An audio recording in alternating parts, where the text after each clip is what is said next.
Good afternoon, good morning, good evening, wherever you are. And if you are in Romania, please make sure you stay with us, you listen. And if you have questions at the end, please ask me. This is very, very, very important. My guest today is here to share not only the story of his life, but the story of so many people that are dear to us and there might be in trouble, might be in a little bit of hardship, and what can we do to help them be victorious? What can we do to help them achieve everything in life and get to the next step, to the next level? But before I talk too much, because I'm so passionate about this subject, let me bring my guest here with us, and we'll be right back.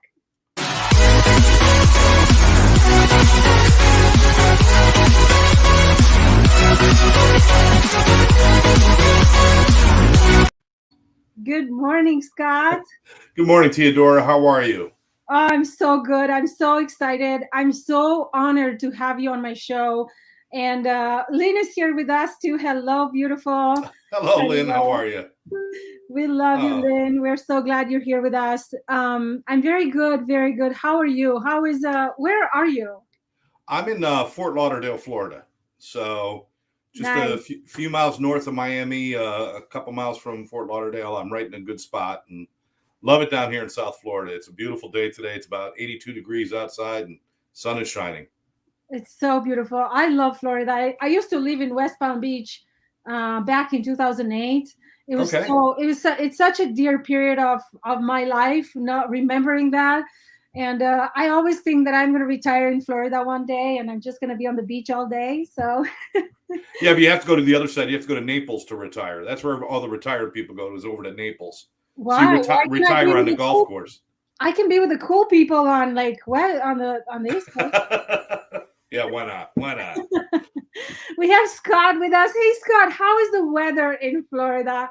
I promised Scott I'm going to ask him this question. I know he's a little bit away on the other side. So, Scott, how is weather today? Me? How's the weather? Scott Ricard. Oh, Scott Ricard. Yeah. Scott Ricard Yeah. is with us. Scott is a dear friend of ours. Retired with all the old people. No, no, no. But again, I'm so honored to have you, Scott, and share share a little bit about what it is that you do. But I want to start by asking you. We know you're in Florida, and but where did the journey of your life started? Where were you born? Where did you grow up? I'm originally from Syracuse, New York. So that is Syracuse is where all the snow is. We would generally get 180 to 200 inches of snow every year. It was cold. It was very little sunshine. Uh, it was kind of a Yeah, depressing. But I loved growing up in Syracuse as far as the people and Syracuse University and great things. And then I spent, after living in Syracuse most of my life, I spent 20 years in New Jersey and Philadelphia working in television and radio in New Jersey and Philly. And then through just a series of circumstances, I ended up moving down here to Florida. And the only thing I could say to myself is, what took so long? It's too beautiful down here. No yes. snow, no shoveling, no problems. If you miss snow, you can come to my house in Colorado. In Denver, we get quite a little bit. So Yes, you do. you're welcome anytime when you miss snow. Just come shovel my property. Well, my friend Dog lives out there with you, and he's actually close to Denver. But Yeah. yeah, that's I can't. The air's a little too thin for me there, though. Did you have to get used to that? When I first came in America, which was in 2006, I was so 25 years old, and I'll be like crazy, and I'm like, oh, I'm gonna go for a run. Oh Yeah. my God, I thought I was gonna die. I ran maybe a block and I couldn't breathe, and I almost went to the ER because I didn't know what's happening to me. Yes, it's hard to breathe sometimes, but you get used to it. And people coming from sea level have very very serious problems breathing and adjusting, and yeah, Yeah. hard stuff. So Yeah. after about 3 or 4 days, I start getting headaches when I'm there.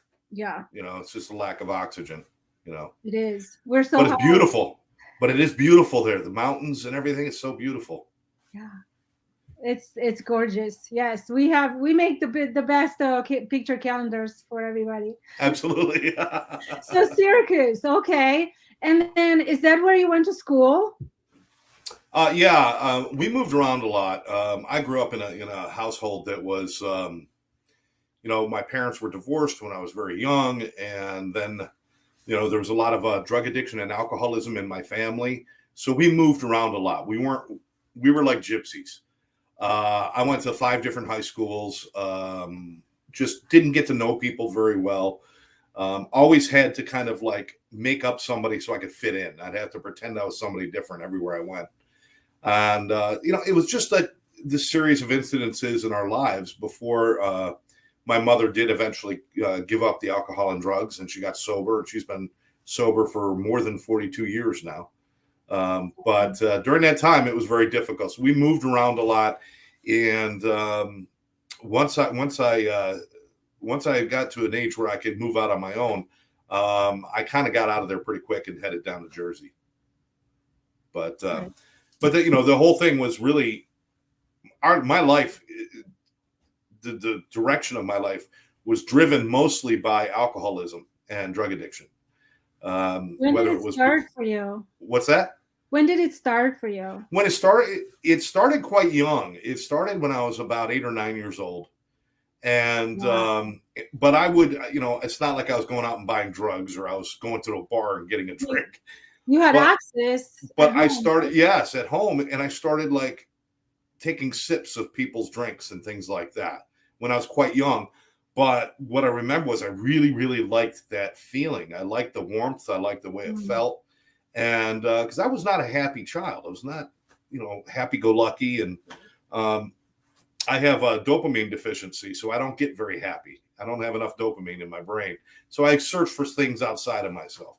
And it was available, and I started doing things then. And I discovered that when I put alcohol in my body, I felt more complete. I always felt like I was missing something, and the alcohol in my body completed me. And that was because there was a hole in my brain chemistry that it needed to be filled by a substance like alcohol or drugs. But that's when it all started, and I became a regular user by the time I was 12 years old. Oh, my God. So, where I was like getting, going out, smoking pot and drinking and doing things like that, taking something called speed, which is essentially what meth is, but it's back in the old days, we call it speed. And taking that so I can stay awake and stay alert while I was drinking. And keep doing it. Wow. Yes. I have a question. So you were talking about filling the void, something that you didn't have. Do addicts know that? Well, what happens is, and I don't want to get into the whole science behind it, but there is a change in brain chemistry when you use alcohol and drugs, because you're not drunk because there's beer in your belly. You're not high because there's heroin in your veins or there's coke in your nose. That's not what makes you high. What makes you high is the chemistry that it sends to your brain and changes your brain function. And my brain function was always a little bit off to begin with. I had what's called a dopamine deficiency. Dopamine is the chemistry in our brain that makes us happy. So I was never quite happy. I always felt like I didn't quite fit in. And when I put alcohol in my body, because it floods those pathways in the brain, it flooded my brain with more dopamine than I'd ever experienced before. And I started to feel more normal when I started using. Now, that affects about 1/3 of the United States is dopamine deficient, and they are more likely to become addicted to substances than somebody who is not dopamine deficient. So I didn't want to get into the science of it, but Right. The bottom line is this: is that there's 2 kinds of people. There's people that get into drinking and drugging just because they want to fit in with other people, and then what happens is it'll start to damage your brain. Or there's people that get into it because their brain is already damaged, then they need something to feel better. And that's really the 2 kinds. At the end of the day, when we all start and the addiction kicks in, and you do it for a little bit of time, we all end up with brain damage. Is basically what it is. Yes. It is. Wow. Wow. So then you were, oh my gosh, I can't picture that. And did you get in a lot of trouble and go through, because I assume at 12 years old you don't know how to make decisions, Yeah. and then you're high. I was actually pretty lucky that the first time, now I have two drinking careers. When I was very young, I had that when I was 12 and 13, 14 and 15, I was using and drinking. I was always able to maintain an appearance on the outside like I was okay. I got in a few fights. I did a few things here and there, got in trouble at school, but nothing really major. I did a lot of things. We used to break in and steal things from houses and sell them and stuff, but I never got arrested, never got caught doing any of that stuff. So if I had stopped then, I wouldn't have experienced a lot of really painful things. What happened was I did stop at that time around 15 years old. I stopped drinking, stopped using, and tried to straighten myself out. But it only lasted about 10 or 12 years, and then I started drinking again. That's when I started to get in real trouble because I had a family, I had a job, I had responsibilities, and the things I was doing, driving drunk, getting into fights, being an abusive husband, an abusive father, still stealing, all those things started to add up. And next thing I know, I'm going into jail all the time, and I'm in and out of the hospital, and I'm losing jobs, and I'm getting in trouble with the state for how I was treating my children. So all that stuff does come out eventually. What does Scott say? He's a mellow person when he drinks? A mellow person while drinking. Scott. Yeah. Everyone's different, though. Everyone's different. That's Theodora. That's one of the things that's hard about this is that some people drink and they become violent. Some people drink and they become silly. Some people drink and they just get really quiet and sit in the corner. It affects everybody differently. So it's hard to kind of like really figure out how to treat all of this. Wow. My experience growing up, so I grew up in Romania and in the communist in Romania, right? And my father used to like to drink moonshine with the meal. And I think it was more for health purposes than to get drunk. He would never get drunk. Right, right. I've never seen my father drunk. And they would socially drink with friends or with family getting together, but there was never excessive drinking. My mother never drank. There's no addiction on any kind in my circle, in my family growing up. But I remember we went to, and I'm sure there's events that just trigger something in our brain from the Yeah. childhood or from growing up. There was a party we went to. There was a lot of drinking, even though my father was not drunk, but there were other people, and there was a glass that got broken because there was a fight. Since that day, and I think I must have been maybe 6 or 7, 5, 6, 7, in that, from that day on, I, for the rest of my life, got marked so bad that I'm afraid of drunk people. If somebody is drunk, I will not be there. Wow. Yeah. Yeah. It's So that was a trauma that you went through that still has an imprint on your life. so bad that I will not be around anybody that is drunk. I mean, I go out with my girlfriends, we have a glass of wine. I get dizzy on one glass of wine and I'm done. But if somebody drinks more and they lose control, Yeah. I'm out. I can't. Well, So that's a good thing. You having one glass of wine and getting dizzy is a really good thing. You know that, right? It means you have a very healthy brain I because better. you do have a very healthy, just like you, a beautiful, healthy brain. And um, the great thing about it is if you have like even a half a glass or a one glass of wine, you feel a little bit like, okay, now I'm really relaxed. I'm really buzzed. Everything's fine. That's a healthy person. If you drink 5 or 6 glasses of wine and you're still not feeling it, it's because you've done brain damage that will not allow you to feel it. So the more you drink and the more you could put up with, the worse off your brain is. People are always arguing about, I could drink you under the table. Basically, what they're saying is, I'm dumber than you because my brain is more damaged. I didn't know that. That is a true story. Healthy people cannot put more than 1 or 2 drinks in their body without feeling really, really, dizzy or twisted or drunk. Right. For Wow. me, drinking, I couldn't even drink beer anymore because there's not enough alcohol in it. I had to drink liquor and scotch and vodka and gin and things like that, moonshine even. I had to drink that stuff so I could feel it. I couldn't put enough beer in my body to get the alcohol to affect my brain anymore because it was so damaged. That's why I hated drinking beer.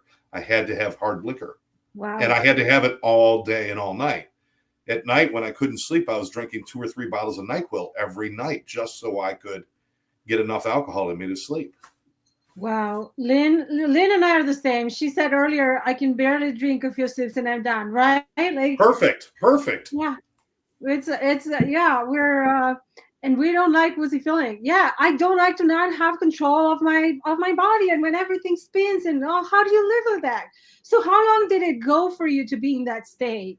Like, how long were you? Well, when I got sober the first time, like I said, I was a kid and I stayed sober for a while. But then when I relapsed, I went back out and I started drinking again. And at that point, I was in my let me see, I was in my late 20s, almost 30, and I started drinking again. I went out and I was like 10 years, almost 10 years of drinking, and that 10 years. The first month or two, I thought, okay, good, I can control this. But by the third or fourth month of my drinking, I was getting in trouble. I was going downhill. I was getting angry. I was doing things like throwing things across the room for no reason and losing control of my anger. I was upsetting my family and terrorizing my children. And after the first couple of years, I started doing things like beating my wife and doing things like that. It all turned around really fast. The problem is once I identified that this is a problem after a couple of years of drinking, I was powerless to stop it. I didn't think I could stop. And I would try to stop for a day, and I'd make it halfway through the day and then I'd be drinking again. And that struggle went on for another 7 years. So it was a full 10 years before I was able to stop. And even knowing that something was wrong, I still couldn't stop. I had to find the right moment, and I had to find the right people to help me. And thank God I did. Thank God I did, because I was about that close to just committing suicide and being done. Oh my God. That was my dream. My dream was to have enough courage to kill myself so that I would no longer be a burden on my kids and my wife and my family, because I knew I was. Wow. Speaking of family and children and abusing your children and beating up your wife, how does this affect kids growing up in a presence of addiction? My kids, so we've got 3 kids, and first of all, my wife, my children's mother, passed away a year and a half ago from an overdose. Oh my God. She died from a fentanyl overdose. We were separated. For several years, but I was still trying to help her get treatment and get help. I was able to find my way out of the addiction. I wanted to help her do the same. Unfortunately, I couldn't do that. So, given that their mother was an addict and their father was an alcoholic, my kids were really they were in trouble right from the beginning. We have 3 kids, and one of them is, I guess, what you would call normal. And then the other 2 have problems with addiction. My daughter had a problem with drugs, and my son had a problem with alcohol and drugs. And luckily today, my youngest daughter is clean and sober. She has been doing great for the past year. She has just gotten married, and she's living up in Pennsylvania, and she's doing really well. Oh God, thank you. Yes. My oldest daughter, let me explain something too, Theodora. These kids should not be in my life. The way I treated my kids, I was not a good father. I was not a good role model, and I was really bad. I was a bad human being. And my kids should never have forgiven me. They really shouldn't, but they did. And they didn't forgive me because I said I was sorry. They didn't forgive me because they forgave me because I did 2 things. One is I owned all of it. I stood in front of my children and said, I did these things to you, and it's not your fault. I did it. Because that's the first thing we got to do is own our behavior. The second thing I did was I changed my life. And all they had to do is sit and watch And then they started to become comfortable with the fact that dad is different. Dad, don't tell them you're going to be different. You have to show them that you're Show going to be them. different. Amen. And it took a few years for us to start to build those relationships. I think Scott was just asking what the relationship is. And a relationship is good with all three children. Even my son, who he struggles with his drinking and stuff, and it's hard for him to talk to me because my answer is stop drinking. But he will still reach out and talk to me. I talk to my two daughters twice a week, no matter where they are. They're in Connecticut. One's in Connecticut, one's in Pennsylvania. We're talking twice a week. We send each other silly texts. They call me Daddy-O, and I call them Kiddo. And yes, it's a beautiful, beautiful thing. And I didn't earn that. That was a gift. That was a gift. I should not have that in my life. You know what, Scott? They did that because of your heart and because of who you are.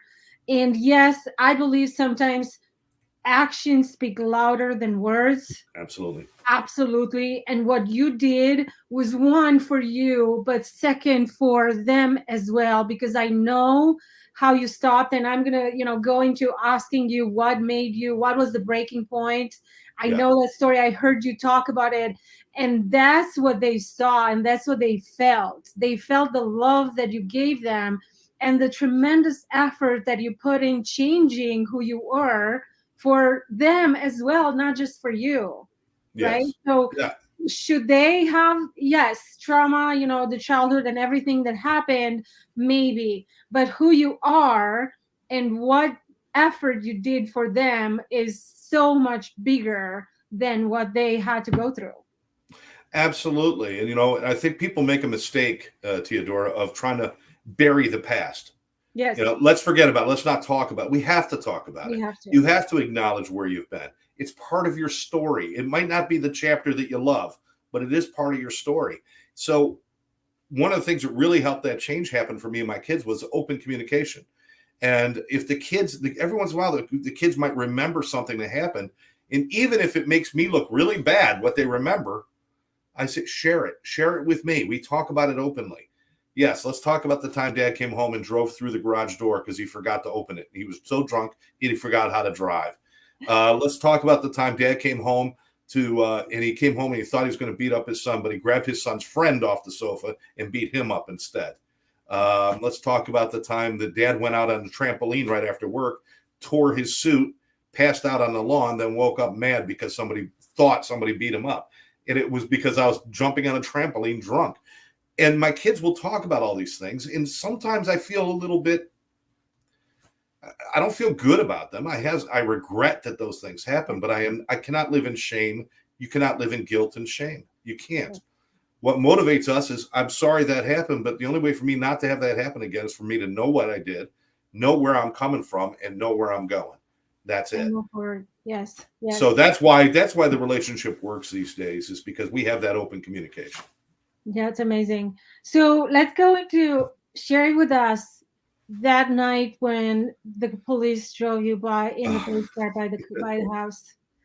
I was about the lowest I'd ever been. My drinking was nonstop at that point.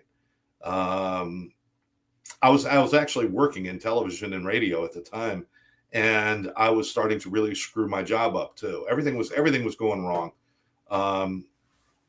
My kids were angry all the time with me, and I wanted to die. And every time I went drinking at that point, it became like, if I drink enough, I'll just die. And so I don't know how much I drank the day I got arrested, because I don't remember most of that day. I remember I left the house at 10 o'clock in the morning to get drunk. And by the time it came around to about 7 o'clock at night, I was driving. I don't know why. I was driving through the neighborhood, and I got arrested. I got pulled over for weaving and driving up and on curbs and everything. And they arrested me. And it wasn't like one of those things where you see on TV where they say, okay, touch your finger to your nose and count backwards. Because when they opened the car door, I fell out onto the street because I was so drunk. The guy said, we're going to do a drug test. And he goes, I want you to stand up and walk a line. I said, I can't even stand up. I can't. I admitted to him. I said, I don't know where I was. I don't know what I drank, but I'm drunk. So they put me in a police car. And again, this is not my first time in a police car. Thank God it was my last. And I was sitting in the back of the police car, and they could have turned right and gone straight down to the jail. But for some reason, they decided to continue down the street we were on, and they went right past my house. And my house was on a corner, and we stopped at a stop sign. We're waiting for traffic. And I looked over, and for one moment, and people have a hard time understanding how this can happen, but our brain is miraculous what it does. For one moment, my brain actually shifted all of its function to my logical thinking, and I was sober for just one moment. And I looked at my house, and I saw shadows moving inside. It was my wife, my kids. I don't know who else was in the house. We always had people over. And I said, all of this is going away. I'm going to lose every bit of this. And I knew it for a fact. For the first time in my life, I knew for a fact I had no control. I was never going to be able to stop on my own. Something's got to change. And they took me to the police station, and I blew a 0.4, which is like alcohol poisoning level. Oh my God. I don't remember much for the next 24 hours because I was in a blackout for most of that time. But when I woke up, I was in a jail cell, and somebody had to come pick me up. And that was my last time I ever drank. But it was because of that moment, I call it a moment of clarity, where I actually saw this is what my life is now. All that stuff. I mean, the shadows I saw of my children in the window could have been the last time I ever saw them. The shadow of my wife and the shadow in the house and all of that. It could have been the last time. And I made a commitment to myself. I made a commitment to my higher power. And as soon as I got out of jail, I made a commitment to some people that are important to me that are also in recovery. I said, I'm going to do this. I got to be a better father. My kids deserve more than they've gotten. My wife deserves a better husband. My family deserves a better son. My friends deserve a better friend. And my community deserves a better human being. And I have to do this. And that's how I got sober.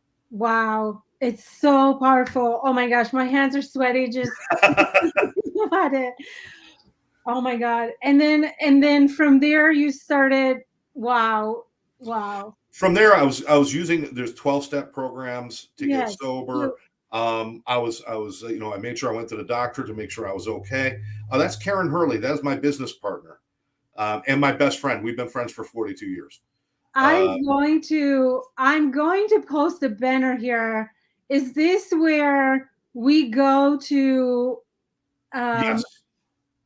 Okay. Yes, that's where you can go if you want to get involved and get some training. And I'll tell you about that. Yes. I'm gonna keep showing it though while we talk about it. That's fine. But once I made the decision, then it was just a matter of following through and realizing the truth. You know, here's the thing: is that the one thing that's going to get people clean and sober, the one thing that's going to help people, it's not fancy words or anything. It's a simple word. It's called truth. The truth is, when I put that in my body, I become a monster and something I don't want to be. When I put alcohol in my body, the truth is, when I put alcohol and drugs in my body, I lose my children. I lose my family. The truth is that when I put that in my body, I lose my money. I lose everything I've got. And if I know that truth, then I won't put it in my body anymore. Right. It's that simple. It's that simple. Scott has a question. How long has it been since that ride in the police car? It's coming up. It's going to be almost in a couple of months. It'll be 18 years. That was 18 years ago. That's awesome. That's just, that's so exciting. So good. And so you made a commitment and then you stopped and then you went through the program, right? Yes. You reached out and were there any, so I have no experience with this. I'm like the baby of the baby. I don't know anything. Was there, so you had to go to court and then they released you, right? You got out of jail and you went to court, and did the court tell you where to go? No, unfortunately, because I was in television and radio, and the guy who owned the TV and radio station was the mayor, and he was my best friend. And I also worked on campaigns for the councilman because I was into politics. So I had to go to 3 different judges because none of the judges wanted to try my case because they didn't want to get anybody mad at them. If if they found me guilty, the mayor was going to get mad, and if they found me guilty in this other place, then this councilman would be mad. So it ended up taking almost a year before we finally found a county judge who would hear my case. And basically, at that point now, I'm a year clean and sober. I've got 1 year clean and sober, haven't touched a drop, and I'm grateful. And probably this doesn't happen often in a DWI case, but I asked for the officer who arrested me to be there because they're supposed to be there, but sometimes they're not. So I wanted to make sure he was there because I wanted to thank him for saving my life. And I thanked him before the judge had a chance to judge or do anything. I thanked him for saving my life. I says, you pulling me over that day was the single greatest thing that ever happened to me because it changed my life. And had you not done that, I don't know where I would have been. I don't know what, being as drunk as I was, if I did make it home, I don't know what I would have done to my family. I don't know what would have happened, but it would have been bad. And when the judge heard that, he dismissed all the charges. And I stayed friends with that police officer for quite a while, and immediately just went to work trying to help myself, help my family heal, and start working in the community to help other people. Let's talk about that. So okay. what it is that, because that's important. And when we talk about that, I want to address this to my friends and family in Romania that maybe go through this but don't have access to the services that you provide for the community, and the way you help people, and what you do for people that need what you needed 18 years ago. And really, maybe in Romania, or maybe in Spain, or maybe in Europe, there's not Scott is not there to help them. So I want to know what it is that you do for people that were you 18 years ago. Well, for a little while I stayed in the TV and radio, and I started just working on myself and helping people through 12-step work and 12-step programs. I'd have men over to my house to talk about recovery and talk about even things like, a lot of men they're very quiet about the fact that they were abusive when they were drinking. And I try to give them an avenue to talk about that. So that's how it started. My wife and I, things didn't work out. So she wanted to keep using and drinking, and I was sober. And so we couldn't stay together. I went back to New York, and that's when I found Karen, and Karen and I had gotten sober the first time together, 42 years ago. And we started working together on a couple of different projects, all of it designed to help people with their addictions. And what we finally ended up doing is we came down here to Florida. We were working in different treatment centers, putting programs in, helping people. But what we kept running into was there's not enough people out there reaching out their hands to help people. There's not enough people. She can't go out there and save everybody. I can't go out there and save everybody. We need more people to understand addiction, understand how to communicate with somebody with a problem, and understand what to do with them when you do come across somebody, whether it's a family member or a friend or somebody you work with.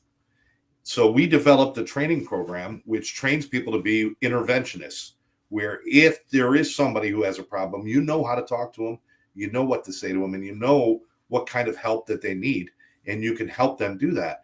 And through the grace of God, for the last 4 years, Karen and I built this company.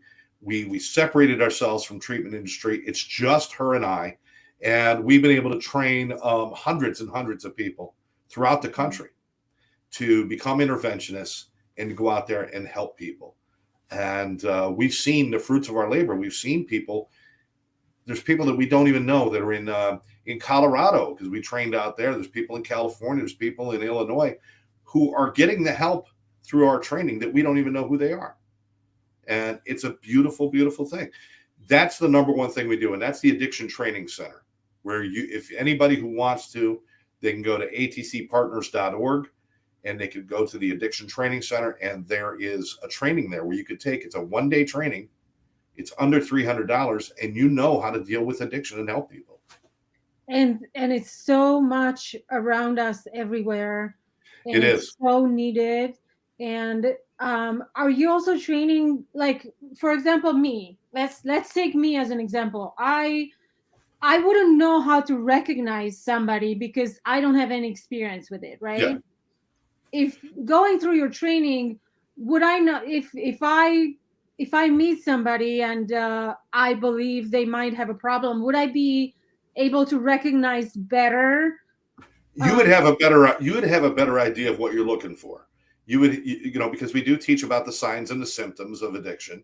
So you could look at somebody and you can see certain markers that you could say, I think they may have a problem.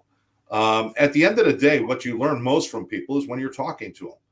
Because if you know how to listen to people when they talk, and if you know how to communicate properly, using things like NLP, neuro linguistic programming, and body language and de escalation, when you use those kind of techniques, when you're speaking to somebody, they'll tell you if they're in trouble or not. They will tell you. You just got to know how to listen. Too many people are busy talking to get their message out, but not listening Yes. to the message coming in. And that's where people make their biggest mistakes. Yes. But we teach you how to do that in this course. We teach you how to do that. And it's not perfect. We're always adding new things and changing things. But it's a great start. And through that, we've been able to start a nonprofit, which is One Brother, One Sister, where we're bringing this training to fire departments and police departments so that first responders can help each other. And with addiction, mental health, and post-traumatic stress disorder. Wow, that's so honorable. That's amazing. Are you doing online? Yes. Yeah, we do live events where we train live, which is a lot of fun. It's a great energy. It's a full day. If you need to take it online, it is online. And its nice thing is it's broken up into about 24 small little units. Each unit is anywhere from 15 minutes to 25 minutes. That's it. So you could take a couple today, and then you could later tonight, you could sit down and do a few more. You could do it on your phone, your laptop, your tablet, and you can do it at your own pace. And at the end of each one you complete, you get to move on to the next module. And when you're done with all of them, you take the test. And while you're doing your class too, you're downloading pieces of the workbook too. So you'll have everything you need to take the test. And when you pass that test, you are a CEI, which is a certified event interventionist, and that's a national designation. That's awesome. Let's talk about the age. High school. The age. Want to know how I'm old? That's all. This is No. I want to talk about high school kids being in trouble and being into addiction, and let's say you're a senior in high school and you have a problem and you hear Scott talking about it, and you want to take the course and help your friends, all of them. Yeah. How important that is, and how amazing and life-changing, right? It is. Theodore, you hit it on the head. One of my passions is working with the first responders is wonderful, and I love doing that. I love working with anybody who wants to be a difference. But what I really want to see is high schools throughout the country and colleges and universities throughout the country having trained interventionists on staff and who are on campus. Because so many times people have no idea how to handle addiction when it's in front of you. Suspending somebody from school because they have an addiction is a terrible thing to do, because what you've done is just punish them and put them out where now the only thing they have time to do is use. And they're going to use more. Kicking people out of school because of an addiction problem is a dumb thing to do. You're punishing them for something that is not necessarily their fault. It's a disease. It's an illness that they need help with. So I would love to see it. Yes, anybody who wants to be involved. My daughter, when she went into school down here in Florida, I think there's 7 or 8 different high schools in the one district that they're in, and then all the middle schools and little schools. And in that whole area, there was one alcohol and drug counselor to cover all of those. So when my daughter was having a problem, when I said she needs some help through the school, they made an appointment. It was, I think, 8 weeks before she got a chance to see this person. Oh my God. That's not good enough. No. People are dying overnight. If somebody says I need help, we need to make sure somebody is on campus at a high school or in a college and a university that can deal with it right then and there. It's not just something that I think is the right thing to do. I believe it's a responsibility we have when you're taking care of our youth. Absolutely. Amen. Yes. So true. I had a question in mind and it slipped and it totally went away. But I want to ask. So again, I'm completely uneducated on this subject, Okay. and I love having you in my show because I'm learning so much. But besides drugs and alcohol, which is so common to when we talk about addiction, what else is there that people that we can say, okay, he's an addict. Are are what else are people addicted to besides drugs and alcohol? Well, fitting all in the same category, there's what we call lifestyle addictions. Lifestyle addictions are things like food addictions, gambling addiction, sex addiction. Um, we're even seeing addiction to internet and to gaming, internet gaming, and things like that, where um, people are addicted to their phones. We become dependent upon things. Um, not to make light of it, but these are all serious things that can become worse. Somebody who's a sex addict could destroy their marriage because they can't control themselves. They can't control their urges to either use porn or to reach outside the marriage for love or sex or whatever it would be. People with gambling addictions are losing their homes. They lose their paychecks. They lose their kids' money. Food money is gone. So these are all serious illnesses, but they all stem from the same thing, which is having somebody who understands, who can talk to you and get you on a path of recovery. The recovery path is different for everybody too. Some people do 12 steps. Some people do in treatment or inpatient, where they go into a treatment center for 30 days, 60 days, 90 days, whatever it is. Some people get sober through their church. If you have a strong church family, strong religious background, you want to try that. There's a good way to do that. Therapy and doctors, you can certainly do those things too. So it's not all just one answer, but every one of these have to be addressed. And let's not forget also, Theodora, that we're talking about mental health too. Yes. Because most of the time, alcoholism and drug addiction, along with all those other kind of addictions, they coincide with some sort of mental health disorder, whether it's anxiety, depression, trauma, all of those things. So we may have somebody with a personality disorder or a mental health illness who needs help. They don't recognize it. We need to recognize it and get them the help they need. We do, and it's our responsibility, and it's our power to do so. Absolutely. It's in our power. And so many people, though, I feel like they are not willing to, because they don't feel strong enough, or they don't feel like they know what to do, or they can't, or they just don't want to. And that's I, not okay. I think it's because we've talked ourselves into, you can't change people. We talk ourselves into limitations. We've talked ourselves into they've got to do it on their own. They've got to hit bottom before they're going to change. Well, that's not true. No. They just got to meet the right person who's going to spark something within them, or give them a motivation, or show them something that they say, wow, I want that. So it's not about hitting bottom. I mean, the bottom for every addiction and the bottom for every illness is death. So by definition, if you say hitting bottom, you're saying people are going to die. I don't accept that.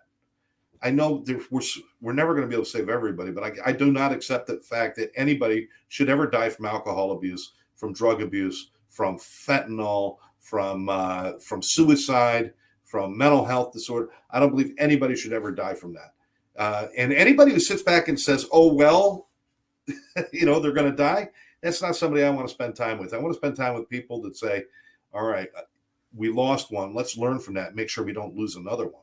Let's make sure we don't." And we're all responsible. Theodora, you live in the world. You have friends. You live in a community. You're responsible for your community. You're responsible for where your daughter goes and plays and goes to school. You're responsible for the safety and health of your friends. If we all own that responsibility, we can help each other a whole lot more. Yes, yes. And Lynn just, speaks the truth. People need help, love, and support. They want to need to be heard. Yes. And many times they reach out. You reached out to your friends when you were going through that. You said, "Hey, I don't know what to do."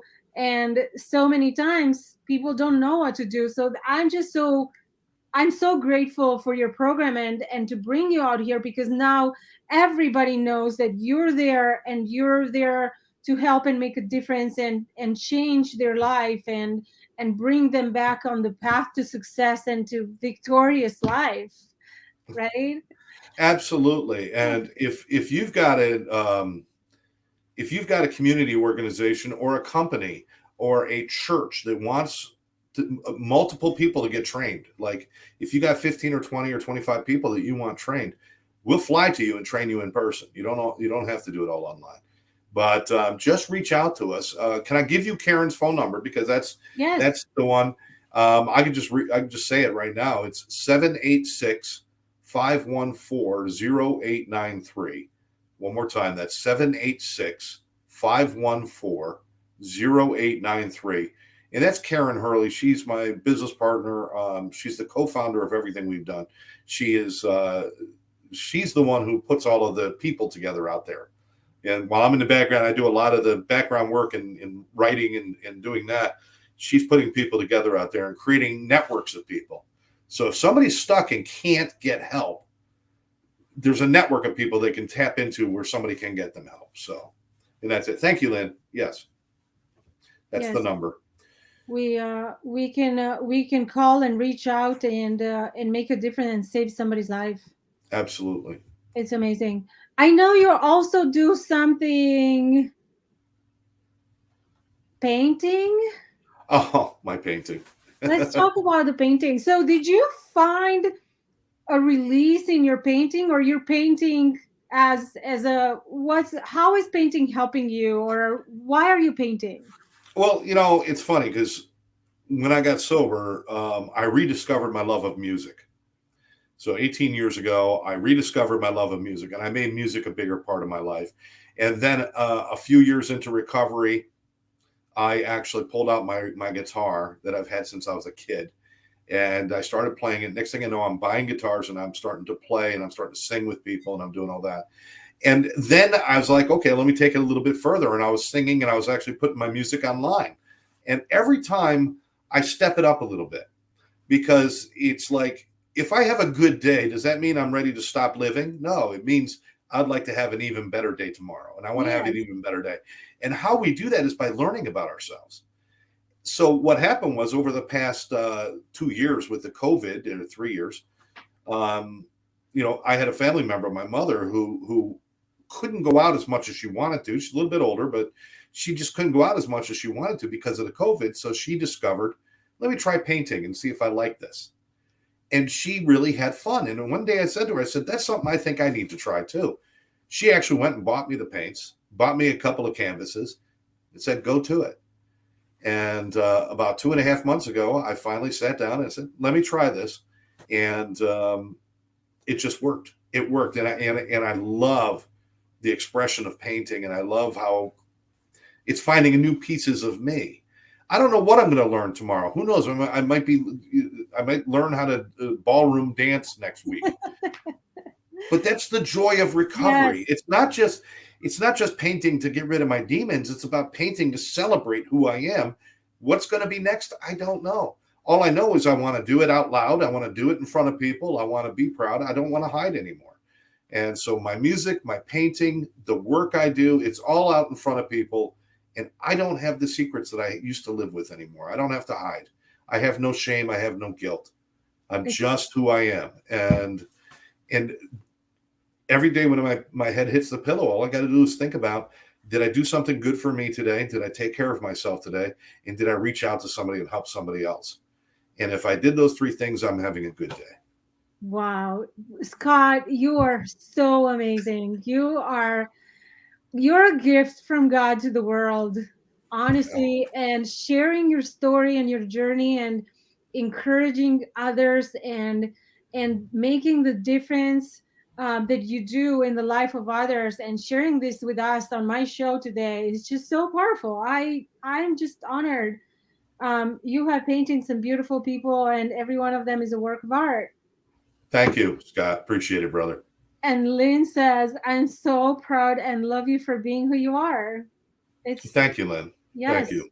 you're amazing. You're so amazing. And I feel like life is all about what you just said. You have to find and discover and be excited. And every day as we go through, finding what's keeping you motivated and excited and happy for living life and having something to go towards is what we need to bring back into the ones that are abusing their body and being addicted to something that's holding them back.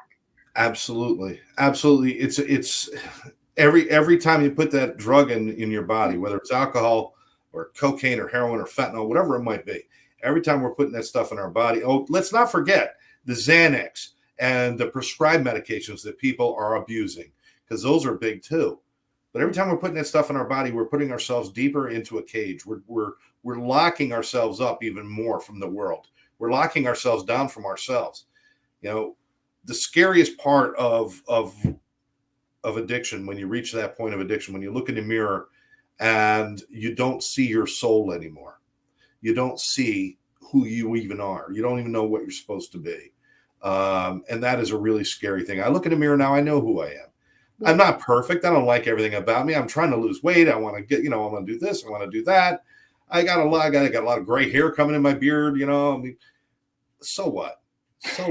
I mean, but at least I can see my soul now. I can see my soul. And to lose that, and people, it doesn't have to be addiction that people go through. People go through life-changing events all the time. The loss of a job, the breakup of a marriage, the loss of a family member through death or illness. We go through these changing periods. And the only thing that makes us grow through these things is for us to look inward and build upon ourselves and not look outside for somebody else to make us feel better, but to look inward and start to grow. And that's why we discover things like painting. And, if I was in a relationship right now, I probably never would have done it, because I would have been more concerned about what they thought instead of what I thought. And now I could think about, well, what do I want to try? And I get to do that. And it's such a gift. I'm not saying I'll never be in a relationship again. I'm sure I will one day, but for you're now, a beautiful person, and you're attractive because you're so beautiful in your heart and in your soul. Oh, and thank and you. like, yes. But I'm learning to like me, and I like me, and I got a great relationship with my friends in my life. I got a great relationship with my family, and I got a great relationship with my higher power, and I believe in what I do. So we all go through certain things. It doesn't have to be addiction. It doesn't have to be something that's going to end your life. But if it's something that drags you down, then find the strength inside. Look inside. Be creative. Let something out. And just don't go hide. Don't lay on the sofa eating Pringles thinking your life is going to get better. Get up and do something. And if you don't know what to do, give me a call. We'll do something together. All right? I have a friend. I'm not going to say names. I'm not sure he's watching or he will be watching sometime. Who knows when, over the years, who is in a very, very tough spot now with fighting deep depression. Okay. He lost his mother last year, and he just can't get out of the depression state where he doesn't have family. His mom was everything he had. There's brothers, and brothers have families on their own, but now he feels lost and alone, and very, very depressed, and at the end of the rope, almost, to where I encouraged him to go get help and check into a treatment center, something, a wellness center, to help him snap out of it. But he just can't do it. What would you tell somebody like that? I think, especially when it comes to loss like that, is, we feel like because we've lost that person that was our major connection, it was our major relationship in our life, and we've lost that person. We feel like we've lost a part of ourselves, but we didn't. What happens is when that person passed on, they left pieces for you. They didn't take pieces of you with them. They left pieces for you. And if he can connect to those parts, those memories, those things that they did together, and bring those to life by writing down stories about the adventures you had together, by drawing pictures of it, by telling other people, and opening up and just saying those things out loud, what you're doing is you're keeping the best part of your relationship alive. And I think everybody should be able to do that. When my grandfather passed, my mom went through a hard time. It was her father and stuff, but we always talk about him, and we always talk about the greatest parts of him. And it brings smiles. It doesn't bring tears. It brings smiles, and it lights people up. So I guess to your friend, she left you the job of living for both of you, and you're not doing that job. Start doing that job. Start living for both of you. You know, I don't think if you had a conversation with her right now, she would say, well, lay down and die next to me. Yeah. No, she's saying, I'm gone, but you keep going and bring me with you. Bring her memories, bring her thoughts, keep her picture on your wall and do all of that just because she is with you. Everything you guys experienced is still there. That's who you are. That's what made you who you are. Don't shame that. Don't hide that. You know, it does not do her service for you to wallow in the badness. Get into the good stuff and just start telling stories. Start talking out loud about it, and you'll be amazed how much you change. I hope that helps. Oh my God. Yes. Thank you. You're welcome. Liz says, keep the memories alive and be happy for having them be in your life in the first place. Yes. Yes. I feel like cultural as well has such a big impact of how we live life and how, we believe, and what's our perception of death and birth and God and the relationship with God and how we live our life.